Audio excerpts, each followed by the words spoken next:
Oi, gente! Tudo bem com vocês? Eu espero que sim. Bom, o que eu venho fazer aqui hoje?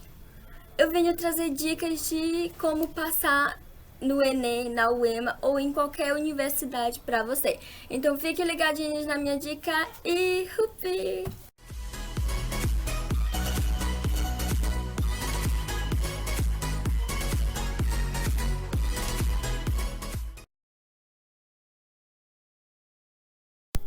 Bom, gente, o meu primeiro conselho que eu dou pra vocês é: sejam amantes da leitura. É sério, gente, quando vocês lêem um livro aqui, se apaixone por ele, case com ele. É sério, assim, sejam amantes mesmo, sabe? Leiam de verdade, leiam assim e busquem entender. Porque é muito importante você saber ler bastante e saber interpretar texto. Por quê? Porque a prática da leitura ela é algo indispensável para se dar bem no Enem ou em qualquer vestibular.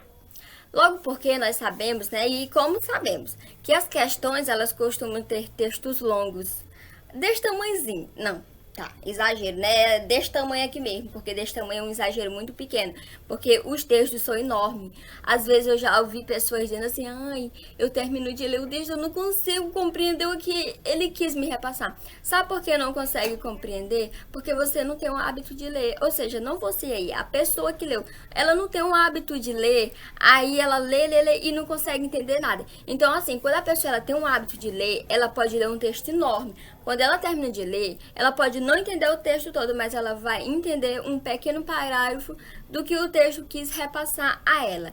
Então, assim, se você possui o hábito de ler, se não possui, comece agora, viu? Porque o Enem tá bem aí.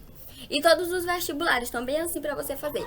É bom que você comece a ler, aprenda a interpretar os textos, que assim você vai conseguir dissertar no Enem, né? Você vai conseguir dissertar um texto com mais facilidade e agilidade. Você não vai passar 30 minutos para escrever um parágrafo, não. No máximo você passa 5 minutos para escrever um parágrafo ali e monta o seu texto super tranquilo.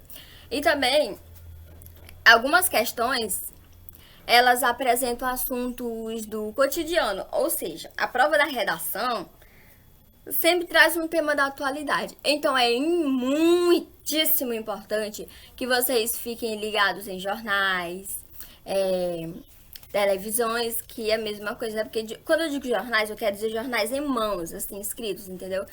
Pode ser os jornais em mãos, jornais da TV e acompanhe as revistas, leia as revistas. Gente, acompanhe todos os noticiários também. Acompanhe as notícias que também estão na internet, né? Hoje é mais assim, englobalizado, mais nas redes sociais. Então acompanhe tudo que você vai se dar super bem. Porque é muito bom que você saiba tudo o que acontece no Brasil, no mundo todo, para você ter diversas opiniões. Você não tem só uma opinião sobre aquilo, você tem diversas opiniões e no dia lá da prova você vai se dar super bem porque você vai ter várias opiniões montadas na sua cabeça. Aí você pega o papel e coloca uma, depois coloca a outra e vai colocando. E quando pensar que não, você monta, pega aquelas opiniões e redija um texto ótimo. Então, o meu primeiro conselho é esse: leia bastante e saiba interpretar textos. Segundo conselho: faça simulados e controle o tempo de prova. Ou seja, um dos segredos para ter um bom desempenho no Enem ou em qualquer vestibular é treinar bastante. Todos nós sabemos que o participante ele tem um tempo muito pequeno e tem uma prova bastante extensa para responder em poucas horas. Ou seja, se você treina bastante em casa mesmo, consegue ler um texto, interpretar ali tudo, né? Porque a maioria das questões são mais textos. Então, em média, você terá 3 minutos para resolver cada questão e cerca de 1 hora para elaborar a redação e passar o seu texto a limpo na folha correspondente. Visto que quando a gente vai fazer uma redação, não sei vocês, mas quando eu fui fazer minha redação do Enem na primeira vez, gente do céu, eu passei quase 3 horas, porque 1 hora foi só pensando no tema. Aí, a outra hora foi só fazendo o rascunho. E a outra foi só passando a limpo. Gente, muito medo de errar. E também é bom que vocês treinem, ó, caneta. Deixe lápis de lado. Treinei bastante de caneta em casa, pra no dia da prova da redação vocês poderem escrever assim sem errar. Ah, mas Tamires, mas bate o nervosismo e tal. É verdade sim que bate, mas treino, entendeu? E também assim, além de vocês estudar muito conteúdos, é importante que vocês saibam controlar o tempo de prova para não correr o risco de ter que deixar questões em branco ou chutar respostas. E isso é muito ruim, né? Porque, assim, as questões em branco, elas são anuladas. E quando você chuta uma resposta, se tiver errada, é a mesma coisa de deixar em branco, ou seja, vai ser anulado e você perde ponto, né? Então, assim, o meu conselho é que façam simulados, porque isso ajuda muito. E vocês podem aproveitar o que são organizados por escolas e cursinhos. Ou seja, na internet tem bastante simulados, vocês podem imprimir ou simplesmente responder da internet. Pega um caderno e coloque as respostas, né? Vocês podem imprimir os simulados e começar a responder. Busquem temas de redação na internet e vão começando a treinar. Então, esse é o meu segundo conselho, né? E vamos seguindo. Terceiro conselho. Qual seria o meu terceiro conselho? É algo que muitas pessoas têm dificuldade para fazer. Ou seja, pratica redação. Gente, é muito importante vocês praticar redação. Foi assim que eu passei no vestibular da UEMA. Como? Olha, eu antigamente eu queria me postar só com as questões. Eu achava que eu fazendo as questões, isso, aquilo. Aí, uma amiga minha, né, minha vizinha, eu amo ela de coração, né? Ela falou assim, Tamires, eu vou te dar um conselho. Visa só na tua redação, procura fazer um texto coerente, que tu vai se dar super bem. Aí eu fiquei, meu Deus, isso é loucura, porque e as questões, elas não valem nada, porque se fosse só redação, eles não iriam passar as questões, eles iriam passar só a redação.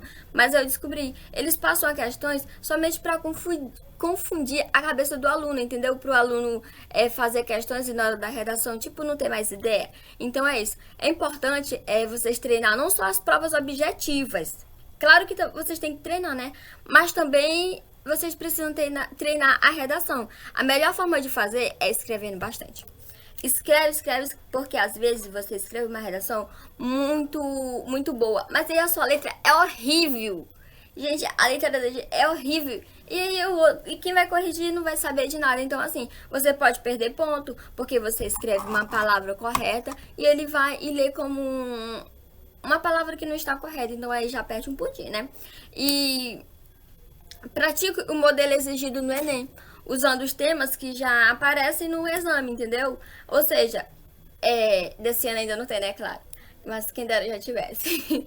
Vocês podem buscar os modelos antigos, ano passado, né? 2018, 2017, buscar os temas dos modelos antigos e fazer as redações. E também lembrando uma coisa, lembrando que a sua redação deve respeitar os direitos humanos e que você precisa defender um ponto de vista, além de apresentar uma proposta de intervenção social para o problema abordado. Ou seja, você não deve falar numa linguagem mais, tipo, deixa eu ver como, eu também assim, não sei, deixa eu ver. Você não deve falar numa linguagem simples, né, porque ele quer algo coerente, com coesão, assim. Aí você deve colocar o seu ponto de vista, não falando mal, de forma alguma, não seja lá, vamos fazer de conta que esse ano o tema vai ser a importância da cultura. Você não pode fazer um texto falando mal sobre a cultura, falando mal sobre as pessoas que não sabem organizar a cultura, não. Você tem que falar a importância da cultura, isso sim. Você fala a importância da cultura para a sociedade, fala os valores que ela tem, essas coisas, entendeu? Você não pode falar mal de forma alguma. No início também, é bom que você leve um tempo, o tempo que for preciso para conseguir argumentar e discorrer sobre o tema proposto. Ou seja, com a prática, tente estruturar seu texto de forma mais rápida. Lembrando que você terá cerca de 1 hora para escrever sua redação e passá-la limpa no dia da prova, viu, gente? Isso é muito importante, porque às vezes falta 15 minutos para terminar. Aí o aluno ainda tá lá no início da redação.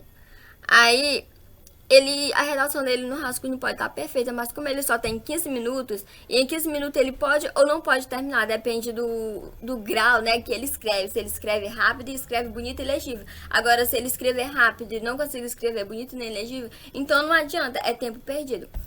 Então é isso o conselho que eu dou pra vocês. Pratique bastante redação em casa, busque temas antigos do Enem e vão praticando, né?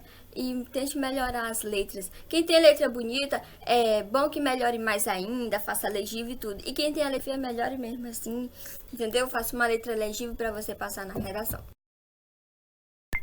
Quarto conselho. Vixe, esse aqui é bastante importante. Se o da redação, o do simulado, as questões são tudo importantes, imagine esse. Gente, o meu quarto conselho é que vocês cheguem com antecedência no dia da prova. Chega uma hora antes. Ah, Tamiris, é demais. Não, não é demais, é demais. É você passar o resto do ano estudando e no dia da prova chegar atrasado e ficar lá fora. Porque assim, todo mundo já deve saber que a organização do Enem e de qualquer vestibular não tolera nem um minuto de atraso, né? Todos os anos, nós já vimos isso em internet, televisão, tem muitos estudantes que são desclassificados por não conseguirem entrar no local de prova antes que os portões fechem. Ou seja, vocês devem se programar com antecedência para poder estar no local da prova. Olha, aqui onde eu moro não funciona o horário de Brasília. Ah, não, peraí. Ah, não, funciona. No dia da prova do Enem funciona assim. Fiquei sabendo que esse ano não vai ter, né? Mas enfim, eu não vou fazer a prova do Enem. Mas assim, gente, eu espero que não tenha mesmo. Então, assim, eu sempre chego. Digamos que uma hora, né, começa a prova. Todas as vezes que tem a prova do Enem, eu saio da minha casa 12 horas. Eu moro bem pertinho, né, porque aqui é tudo perto. Mas eu sempre saio de casa 12 horas. Eu prefiro ficar lá no sol quente esperando aquele portão abrir para poder entrar do que chegar bem em cima, toda bonitinha, toda arrumadinha, sem nenhum pingo de borrãozinho na cara, sem nenhum suor. E na hora eu não entrar, o que adianta? Não adianta nada. Então, assim, e outra coisa que é muito importante. Bem antes vocês devem consultar o local da prova de vocês, a sala de vocês, entendeu? Porque assim, todo mundo sabe que o MEC ele sempre libera isso antes, né? Você deve imprimir o cartão de confirmação e tudo, porque isso é muito importante para no dia da prova você levar. Eu já aconteceu. E outra, arruma seu CPF, seus documentos tudinho, coloque na bolsa. Se puder arrumar uma semana antes da prova, arruma, viu? Porque assim, eu já vi, quando eu estudava, pessoas que esqueciam o CPF. Ah, vou lá em casa buscar rapidinho. Poxa, gente, não faço isso não. Sabe do CPF da cara na cabeça? Adianta muito. Não sabe? Não adianta nada, né? Mas às vezes adianta porque você leva o cartão de confirmação. Mas se você não leva nem o cartão de confirmação nem o CPF, e aí? Você vai embora e não faz a prova porque eles não libera para você fazer e é muito complicado. Então é esse o meu conselho. Cheguem com bastante antecedência no dia da prova, leve o cartão de confirmação de vocês, leve o CPF, leve carteira de trabalho. Carteira de trabalho também. Sim, carteira de trabalho, porque nela contém o CPF. Leve o documento de vocês. Ok, gente? Ah, e outra, viu? Chegue com antecedência no dia da prova. Quinta e última dica. Descanse na véspera da prova. Gente, eu já vi muita gente que na véspera da prova falta enlouquecer, vai em lan house atrás de tirar cartão de confirmação, vai estudar, vai fazer redação, vai fazer isso, a gente vai fazer tanta coisa que no dia da prova tá exausto. Então é assim, na véspera da prova, procure se divertir, descansar a mente, entendeu? A mente. Procure se divertir, procure se alimentar bem, procure dormir bem, procure não se preocupar com aquela prova que tá vindo, sabe? Porque quanto mais você se preocupa, mais nervoso você fica, mais com vontade de estudar você fica, aí você estuda e no outro dia sua mente tá cansada e ela não consegue elaborar nada, nada e nada. Então, assim, é muito importante que vocês descansem na véspera da prova. Não faça igual a Tamires, que uma vez a Tamires, gente, a Tamires sou eu. Uma vez eu, na véspera da prova, eu fui inventar de fazer uma redação. No dia da prova, eu não sabia nada do que eu tinha feito no dia antes, eu tinha esquecido, entendeu? Então, é isso. O meu último conselho, descanse na véspera da prova. Ah, e eu tenho um aviso muito importante pra vocês, né? A prova do Enem, ela costuma acontecer entre o final de outubro e o início de novembro. Então, assim, nós já estamos em outubro. Esse mês, vocês já comecem a ficar atentos no e-mail de vocês. Eles não mandam mais por e-mail, né? Você já tem lá a página do participante. Fiquem atentos, porque a qualquer momento sai sai o cartão de confirmação, o local da prova e tudo, e vocês precisam ficar atentos em imprimir. Não deixe nada pra cima da hora. Então é isso, gente. São as minhas dicas. Se vocês gostarem, deixe seu like aí, né? Compartilhe com os amigos também, né? Que pra eles verem. Por que eu tô dando essas dicas pra vocês? Porque foi assim que caiu, enfim. Assim que eu consegui passar no vestibular, eu chegava com antecedência, eu passei o ano todinho fazendo várias redações, eu segui os conselhos da minha vizinha que eu dei pra vocês, né, que é se preocupe mais com a redação do que com as questões e saiba interpretar textos. Então, é muitíssimo importante você saber ler. Ah, eu não gosto de ler, não sei o que, não gosto de ler, então não vai fazer a prova, porque você só vai se deparar com texto. Você vai se deparar com perguntas deste tamanhozinhas e textos enormes. Então, se você não gosta de ler, fique em casa. Não faça nem inscrição, que é para não atrapalhar quem quer fazer, né? Então, a minha dica é essa, para você se dar bem no Enem. E assim, estudem bastante, viu? Porque vocês conseguem ser alguém na vida, vocês conseguem passar. Tudo depende só de um esforço seu. Beijos da Tamires e até a próxima.